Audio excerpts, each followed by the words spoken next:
34 years ago, in Casa Grande, Arizona, buildings were erected in the desert to be used as an electronics assembly plant.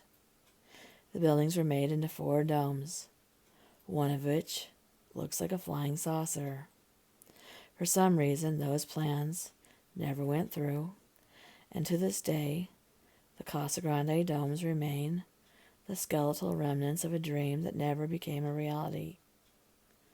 Since that time, the domes have been used as a refuge by the desert animals, by the drug addicted, and by teenagers looking for entertainment and a fright on a dark weekend night.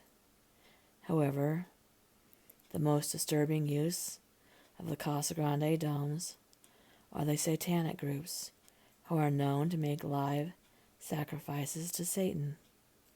In Casa Grande and around the world, it is a well-known fact that the satanic rituals have happened for years. There have been hundreds of reports of sightings, of recordings, and encounters with the paranormal.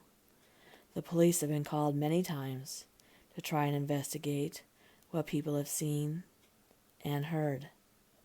They've found the remnants of the animal sacrifices.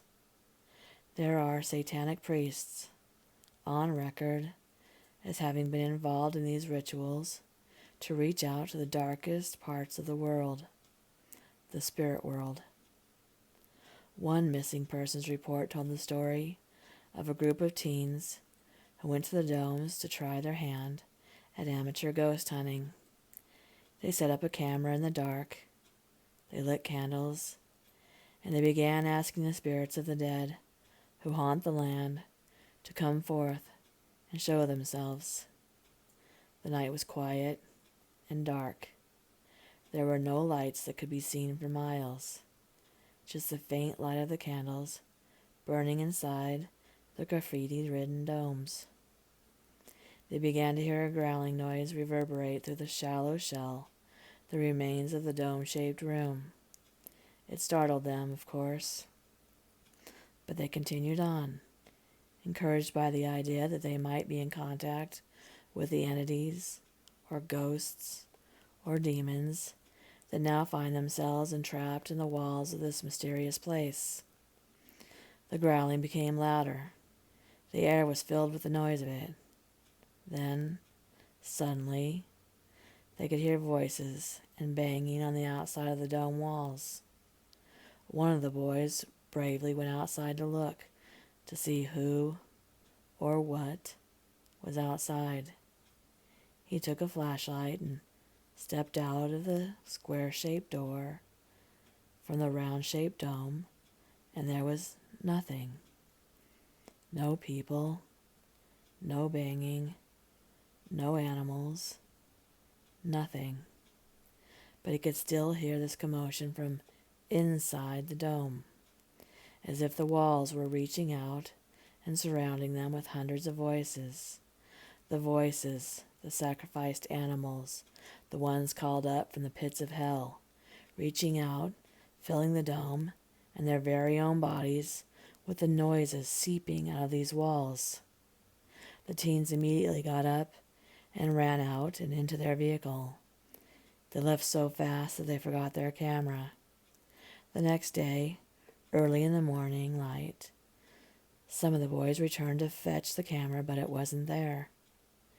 There were no signs that the group had been there just the night before. They didn't return to the domes ever again, as of the writing of this encounter. However, one of the boys was dropped off at his home after his visit to the domes and was never seen again.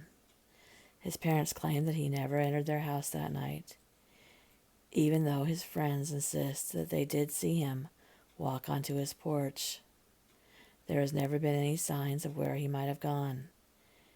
He wasn't a boy who caused trouble. He made good grades and had his future mapped out in front of him. The case is still open, but there are no leads. 6 months later, one of the boys had moved to Colorado, but in his email, In his inbox was a picture from his camera of what could only be described as a demon with the face of a pig standing in the dome, the same dome that they'd been in. Could that picture be the missing boy?